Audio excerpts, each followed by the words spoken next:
All right, mysterious deaths doctors can't explain. Let's A go. nightmare so scary you die? Is that even possible? Today we're taking a look at a series of deaths throughout history that doctors are still struggling to explain. Nah, hold on. You know how everybody says like, "Oh, dying in your sleep is probably like the most peaceful way to go." No, no. I do not want me personally. I do not want to die in my sleep. I want to like perfectly. Obviously, I want to be old. Whatever. I want to be like awake and just like you know what I'm saying, like slowly. You know, like I don't want to fall asleep one night and then just not wake up. That is actually more terrifying to think about than like just dying of old age. Like obviously I don't want to burn to death. Like that would be horrible. But like dying in my sleep, like I feel like I have no control. You know what I'm saying? Because when you fall asleep, you're so vulnerable. So yeah, no thanks on all that. Let's get started. Beep-whoop. Rodney Marks was a bright, young Australian astrophysicist who remains the only person to potentially have been murdered on the continent of Antarctica. It was spring in the year 2000 when Rodney was working his second stint in Antarctica. He'd been there a couple of years before conducting research and enjoyed the work. He was passionate about his field and was engaged to a woman at the base. He was surrounded by intelligent peers and had plenty of access to food, water. Dude, that's one thing that I also don't want to. I know I've already paused it twice in the first, not even a minute. I, like, me personally, I don't want to work with my wife. Like, like I see that, like, all the time. Like, people, like, they work with their significant other. No thanks. I don't think it's a good idea. I mean, like, because you at work is, like, not necessarily, like, professional you, but, like, I don't, you're different at work than you are at home. You know what I'm saying? So it's like, especially like in stressful situations at your work, and like imagine like your significant other is like great person, you know, great at everything when you're outside of work, but they're like a terrible worker. Like I would get so mad. Or if you think about it, like most of the time you're probably their boss or they're probably your boss. You know, like you guys got a job together. You most likely didn't just apply for the same place or the same job. You know, like one of you was already there. And do you want like your significant other being like your boss at work? You know what I'm saying? And alcohol for those cold Antarctic nights. Life was good. Chilly, but good. One May afternoon, Rodney was walking outside between two buildings. A walk you'd want to keep as brief as possible, given that the temperature outside in Antarctic winter was around negative 80 degrees Fahrenheit. He found himself What? struggling to breathe. Concerned for his health, he rushed to see the research station physician, Dr. Robert Thompson, who was concerned to see the young and otherwise healthy Rodney in distress. He attempted to treat him, but Rodney's condition only worsened. Over the course of just 36 hours, Rodney went from walking between stations to visiting the doctor to hopping on emergency satellite calls with medical professionals around the world to suffering cardiac arrest. Dr. Well, I mean, Thompson it's was negative stunned, 80. but the mystery was just beginning to unfold. An I wouldn't go autopsy would need outside. to be performed to determine the specific cause of death. So But he just because died. Antarctica was heading into its Sorry, southern my nose hemisphere is winter, running. flights in and out of the base would pause for at least 6 months. Rodney's body was kept in a freezer until flights resumed half a year later, taking him to a medical examiner in New Zealand. The cause of death? Methanol poisoning. Methanol is a non-drinking type of alcohol used for industrial purposes. It's highly poisonous, with as little as 2 So ounces it wasn't being the all that's cold. need to kill an adult. And those who survive are oftentimes left blind. So The methanol somebody in Rodney's body poisoned most likely him. came from the cleaning chemicals Oh. he used on the telescopes which he operated. So what was methanol doing in Rodney's body? According to the New Zealand pathologist who tested the contents of Rodney's blood, the methanol was virtually certain to have been ingested. Unfortunately, the clarity ends there. Some speculate that Rodney had accidentally consumed the chemical while attempting to brew his own private stash of moonshine. But with plenty of alcohol available on the base, this doesn't quite make sense. Yeah. The most controversial opinion is that Rodney was poisoned to death in either negligent homicide or murder. Investigations into Rodney's death have been It's always the significant other, bro. This is why you don't want to work with them. You're their boss, and they know that if you're gone, they get your job.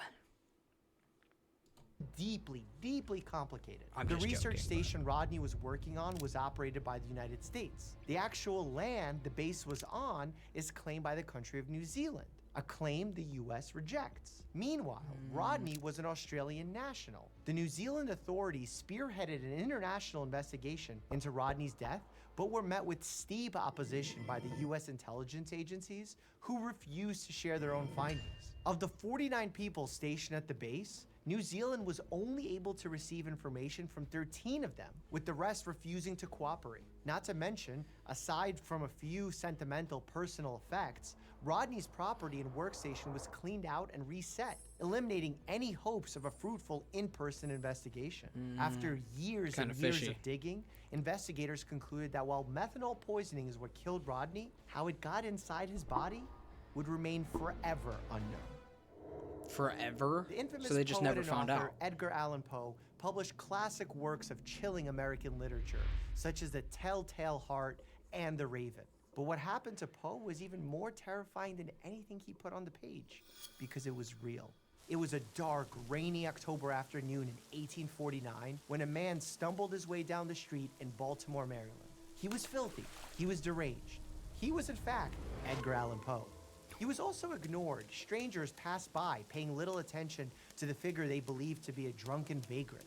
Fortunately, a man named Joseph Walker spotted Edgar wallowing in the gutter. Walker, who worked for the Baltimore Sun newspaper, recognized Edgar, got him to his feet, and took him to a nearby tavern. Edgar was delirious, speaking nonsense. He was in horrible shape, and mysteriously wasn't wearing his own clothes. Instead of his classic black wool suit, he was wearing a cheap, ill-fitting suit and a straw hat.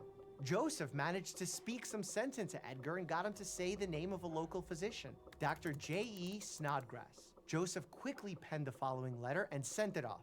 Dear sir, there is a gentleman, rather the worse for wear, at Ryan's 4th Ward Pulse, who goes under the cognomen of Edgar A. Poe. Okay, that just pisses me off. People in olden times just writing all fancy, right? As if they, like, know all this shit. No. Just been like, yo, doc, this guy's messed up. Name. Say what's wrong with him. You know what I'm saying? You don't gotta be all formal. I don't care if it's a doctor. And he appears in great distress. And he says he is acquainted with you. He is in need of That's immediate kind of an L assistance. take, though. Yours, in haste, Jose W. Walker. The letter was received. But you don't need to be and Edgar using was all them quickly fancy transported words. to the hospital, where he stayed for several days, constantly drifting in and out of consciousness. On October 7th, he died. Doctors just as confused as the day he was brought in. Several theories do exist regarding what exactly killed Edgar Allan Poe. In the aftermath, a local Baltimore newspaper said he died of congestion of the brain. Perhaps they meant a stroke, a cerebral hemorrhage, maybe a blood clot, maybe an aneurysm. A diagnosis of congestion of the brain, especially at that time, was a reasonable diagnosis. He was acting unusual, he wasn't moving normally. These are all signs of some kind of neurologic disease. Actually, Dr. Snodgrass believed Edgar died of alcohol withdrawal. Personal accounts of Edgar's life indicate he was a heavy drinker, and tremors and delirium is a symptom of someone whose body is withdrawing from addictive substance like alcohol. None of this would answer why he was wearing someone else's clothes and the straw hat, which has led others to believe he was a victim of some sort of foul play. Another interesting theory, rabies, a viral infection often caused by animal bites that is nearly always fatal, unless you've been vaccinated. The ups and downs of delirium Yeah, but why are would he be consistent wearing with somebody rabies else's patients, clothes? and hospital records indicate Edgar had trouble drinking. One of the more unusual symptoms of rabies is an actual phobia or fear of water. We'll never actually know what happened to Edgar Allan Poe. It will forever remain a medical mystery. Only this and nothing more. Yo, I'm Jockey trying to, Frank like, Hayes died see atop some... his horse while I winning don't want all a of race. these to be It was a like, warm we just summer don't day know in what happened. 1923 at I wanna Belmont Park know. in New York. Crowds gathered and bets were placed as horses and their jockeys prepared for a day of racing. The most excited of all was Frank Hayes, a 22-year-old jockey. According to Frank's mother, he had dreamed of being a jockey since he was a little boy and had been working as a horse trainer for 3 years. Finally, after long paying his dues, Frank's big opportunity presented itself. He was given a chance to ride a horse named Sweet Kiss, who was coming in at Sweet 5 Kiss. to 1 odds to take home the gold. Frank had dreamed of this moment his entire life, and he wanted to make the most of it. Frank attempted to drop as much as 12 pounds over the course of a single day, forgoing water and attempting to sweat out as much weight as he could to 12 pounds in a day? Losing that? That's hard work. make himself lighter and give him a winning edge atop Sweet Kiss. This is actually very common for those who are boxing or practicing MMA, but not something recommended by medical professionals because a sudden drop in water weight can actually cause an electrolyte abnormality, causing a person to develop delirium, kidney disease, or even death. With the sweltering summer sun Well, is this bearing why he down died? upon him, Frank and Sweet Kiss took their spot at the starting line. The smell of freshly cut grass in the infield and the hum of the crowd filled the air. Everything Frank had dreamed of was about to come true. But just as quickly as he would achieve his dreams, they would also come to an abrupt end. The gun fired and the horses took off. Frank and Sweet Kiss barreled ahead as fast as they could, overtaking their competition. Hurdle after hurdle, Frank charged forward, slowly establishing a lead from the rest of the pack. Faster, faster, faster. Frank peaked to his sides. He was ahead by a nose. Dust from the track flew into the air. The crowd roared like the Roman Colosseum.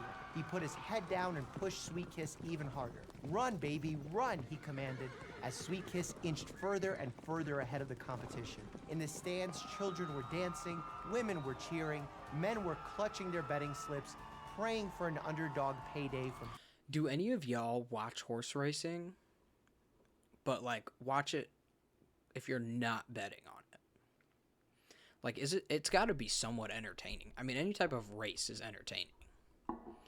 Like even if you watch like NASCAR or Indy cars or Formula 1 or Formula 2, 3, 4, 5, 6, 7, 8, 9. I don't know how many there are. Any type of race, right? I wonder if those same people that are into races are into horse racing. Frank and Sweet Kiss. The horses made their final turn. They cleared their final steeples. Sweet Kiss was Oh, in did he the die lead. on the final 100 lap? meters, 50 meters, 20 meters, 10, 5. Sweet Kiss by a head. In his first race as a jockey, Oh no, he won. Frank had achieved his dream. He was a winner, but he was also dead. The crowd What? erupted with celebration, followed by laughter, as Sweet Kiss came to a stop and Frank Hayes fell lifeless to the ground. They thought he'd been joking. Maybe he slipped. Maybe he was celebrating. The laughs slowly ceased as Frank laid there in a heap, completely motionless, as a crowd gathered around him. So the horse was just running the race without him? Hashtag carried by the horse, literally. Dr. I shouldn't be John A. Voorhees rushed to Frank's side. He turned him over. Almost immediately, Frank was pronounced dead. According to his mother, Frank Hayes had a weak heart, which made her worry about his future as a jockey. It's believed a combination of the extreme exhaustion he pushed himself to lose weight, plus the incredible intensity of the race itself, became too much for Frank's heart to handle, and he suffered a cardiac arrest Too before much all at crossing the once, finish man. line. Of course, this is just speculation, and his exact cause of death will forever remain Another one we unknown. don't know. Nah, Regardless, nah, it's definitely because, I mean, if he's never like done this before, like he might have like shredded weight. I mean, shedded weight, or like done other physical stuff like that. But I doubt he's ever like pushed himself, lost 12 pounds, you know, in one day. Because then the next day,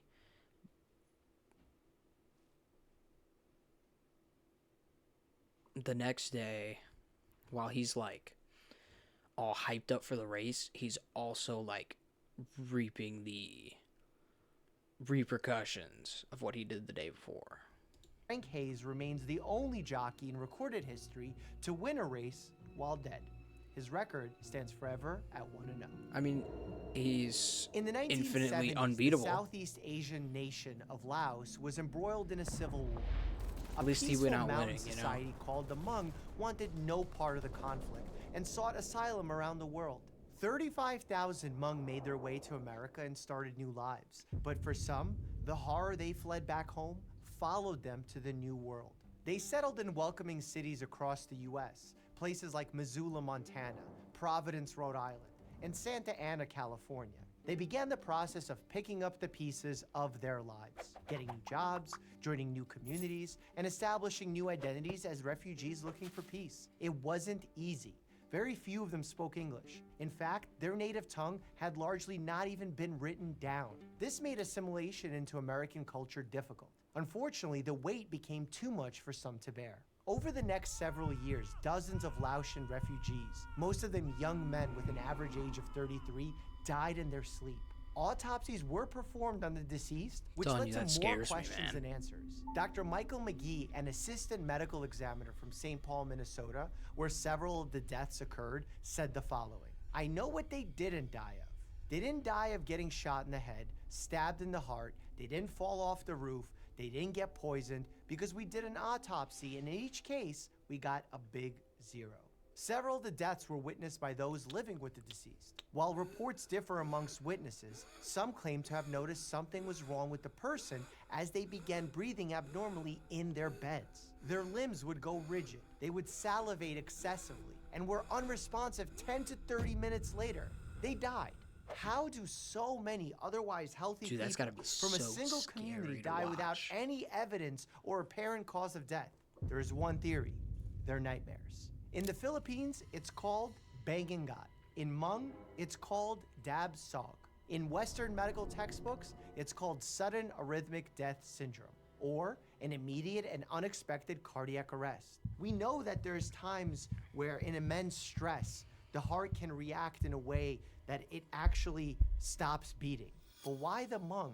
Many small, isolated Asian communities practice animism, or a common belief system in indigenous groups that all beings, places, and things possess a soulful and spiritual presence. The Hmong community believe deeply in spiritual experiences, such as a shaman using spiritual energy to heal them. The theory goes that the Hmong experienced significant trauma whilst fleeing Laos, in the form of war and culture shock upon entering the US, so much so that it haunted them in their nightmares. Because of their deep belief that visions and spirits are impacting their reality, these nightmares became so overwhelming that it resulted in cardiac arrest, killing otherwise healthy and young refugees. See, that's the gonna be exact cause wild. of this cardiac arrest is still unknown, nor do we know exactly why. Hold up. I mean, imagine having, like, such a bad nightmare that it literally causes you to go into cardiac arrest. Like, dude, that must have been one wicked dream. Why it happened specifically to these young men. Not to mention, doctors have never figured out why later groups of Hmong refugees never suffered the same fate. It's truly a medical mystery. John F. Kennedy, Abraham Lincoln, William McKinley, and James A. Garfield are all U.S. presidents who were assassinated on the job. But was there a fifth? Allow me to introduce you to Zachary Taylor, the 12th president of the United States. Taylor's one and only term in office was cut abruptly short after only about a year on the job. On the 4th of July, 1850, President Taylor was out on the town celebrating America's birthday in the streets of Washington, D.C. It was a swelteringly hot and humid summer, but not too hot for the president. He walked amongst the people. He laughed amongst the people. He imbibed amongst the people, specifically on water, iced milk, and many cherries. And if you ask most doctors and historians, they'll tell you that's what did him in. 5 short days after the festivities, Zachary Taylor fell ill. Learning about this. He was cramping and nauseous, suffering from dehydration and diarrhea, killing him in just a few days. The prevailing theory was Taylor contracted a case of dysentery or cholera, a bacterial illness that spreads in contaminated water and milk. The Washington, D.C. sewage system was in its infancy in the mid-1800s, resulting in regular cholera outbreaks when the air was hot and humid, which are ripe conditions for the spread of the illness. It makes sense this is what killed President Taylor, but if it's so simple, why is he in this video? That's because there have been strong conspiracy theories that Zachary Taylor did not die of cholera, but that he was poisoned by pro-slavery Southerners in the eventual lead-up to the Civil War. The theory goes that an assassin poisoned the president's water with arsenic, an element found naturally in the Earth's crust, but also made into an inorganic form used for chemical purposes that is highly poisonous to humans. Interestingly, the symptoms of arsenic poison are very similar to that of cholera, and considering the frequency that people in DC died of cholera in the summer, it would be a perfect cover story, allowing the assassin to get away with the crime and a new political agenda to unfold. This isn't just a tinfoil hat conspiracy either. It gained so much steam that the descendants of President Taylor approved the exhumation of his grave in 1991. His remains were retrieved and tested for arsenic. The conclusion? Not overwhelming enough to confirm that President Zachary Taylor was our nation's first assassinated leader. But whether it was infected water, spoiled milk, rotten cherries, or something else that killed President Taylor, doctors will never be able to say for sure. I wouldn't be surprised. I mean, I all- think the reason they're not able to figure it out now is because it's like too late. Like, obviously, if they checked like during that time and they're like, "Yo, we need to check just to make sure," but him being such an early president, they're probably not like, yeah, just their first instinct is probably not like, yeah, this guy got sick, probably got poisoned and assassinated. You know what I'm saying? All the other US presidents, though. Click here to check out the video and learn about the cause. All right, that was a W video. I'm not